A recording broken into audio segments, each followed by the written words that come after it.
चोखा मेला एक भक्त थे भगवान के, और बताते हैं कि वो निम्न जाति में थे, तो उनको मंदिर में जाना, पंढरपुर में मंदिर में जाना, अंदर जाना अलाउड नहीं था उस समय।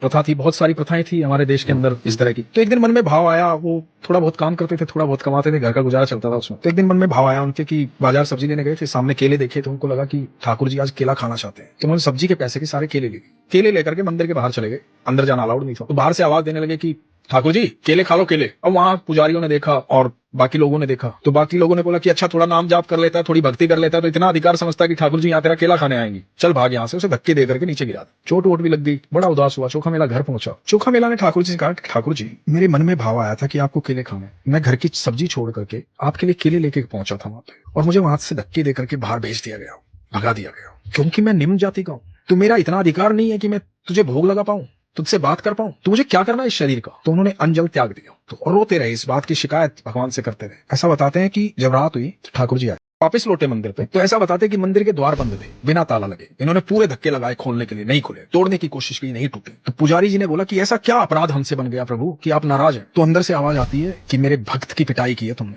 जिससे मैं बेहद प्रेम करता हूँ, जब तक वो यहाँ नहीं आएगा ना तब तक ये द्वार नहीं खुलेगा। और ऐसे मत लेके आना पालकी में बिठा करके, ढोल नगाड़े बजाते हुए, किसी भी तरह से मना के लेके आना, तभी ये द्वार खुलेगा, नहीं तो नहीं खुलेगा। अब ये सब लोग फिर गए चोखा मेला के, जाके माफी मांग रहे हैं, चोखा मेला माफ कर दो, गलती हो गई भाई, चलो पालकी में बैठो। चोखा मेला कह रहे हैं नहीं भाई, मैं तो साधारण सा आदमी, वैसे भी निम्न जाति का हूँ, मेरी कहाँ ऐसी वो कि मैं इसमें बैठूं आपकी पालकी में। अब क्योंकि प्रभु ने पहले ही बोल दिया था नहीं मानेगा वो, अब इन्होंने तो दंडवत करना शुरू कर दिया चोखा मेला के सामने। अब ये चोखा मेला को पालकी में बिठा करके ढोल नगाड़ों के साथ लेके आते हैं, और चोखा मेला रो रहे हैं, रस्ते भर सोच रहे हैं कि मेरे ठाकुर का कितना प्रेम है, कितना अद्भुत प्यार मुझसे करते हैं। इन लोगों ने पहले अपमानित किया, मारा पीटा, अब ये लोग अपने कंधे पे उठाकर चल रहे हैं, ढोल नगाड़ों के साथ मिन्नतें कर रहे हैं, पैरों में पड़ रहे हैं। जब मंदिर के द्वार पे पहुंचे चोखा मेला, तो चोखा मेला ने रोते हुए भगवान से कहा कि ठाकुर माफ कर देंगे, खोल दे द्वार मेरे, तो और खुल गए थे दरवाजे। पंढरपुर की सच्ची घटना है।